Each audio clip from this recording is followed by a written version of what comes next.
రేయ్ నీకేమైనా పిచ్చి పట్టిందా? వేసిన పెళ్లి చేసుకుంటానంటే వేట్రా? రే తను మీ అందరికి వేస్ట్ అయ్యిండొచ్చు, కానీ నాకు మాత్రం దేవతరా. తన గురించి నిజం తెలిసి నువ్వు ఇలా మాట్లాడవు. బొంగు తెలుసురా నీకు? నాకు తెలిసి నేను 20 సార్లు పోయా. దేవత అంట దేవత. సర్లేరా మామ, తెలియకి వెళ్ళింటావుగా, ఇంక వెళ్ళకరా. రే మెంటల్ కొడక, లోపలికి వెళ్ళి ఎంజాయ్ చేసామంటే వెళ్ళి పెళ్లి చూపులు చూసుకొని వస్తావా? నా పెళ్లికి పెద్దలు మీరే మామా. జోడించి కొట్టేస్తా దాంతో పెళ్లి గిల్లి అన్నా అనుకో. పోయి వేసితో పెళ్లి అంటే దానికి మేము పెళ్లి పెద్దలమాట. రే తను చాలా మంచి అమ్మాయిరా. తను తప్పకి ఫీల్డ్ ఎంచుకుంది. తన్ని పెళ్లి చేసుకుని నేను లైఫ్ ఇస్తా, ఓకేనా? రే మావా, వాడిని అనవసరంగా అక్కడికి తీసుకెళ్ళాం రా. వైషు గారు. ఓ నువ్వా?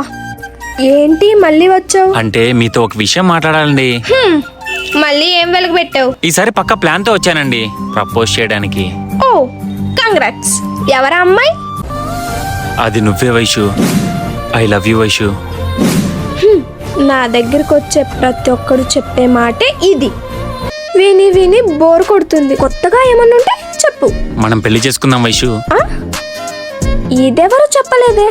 ఏంట్రా తాగొచ్చావా? లేదు, ఫుల్ క్లారిటీతో వచ్చాను.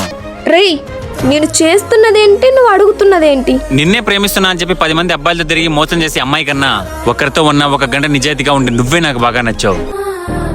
అందుకే నేను ఫిక్స్ అయ్యా, పెళ్లి చేసుకుంటే నిన్నే చేసుకోవాలని. రేయ్ నేను సుమంగిలిగా పనికిరాను. నువ్వు వెళ్ళి ఒక మంచి అమ్మాయిని చూసి పెళ్లి చేసుకో.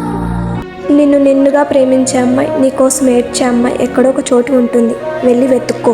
నేను ఫిక్స్ అయ్యాను వైసు, నీకు మంచి లైఫ్ ఇవ్వాలని. ఇక నీ డెసిషనే లేటు. నువ్వు ఎప్పుడెప్పుడు ఓకే చెప్తావని ఎదురు చూస్తూ ఉంటాను. వీడేంటి ఇలా తగులుకున్నాడు?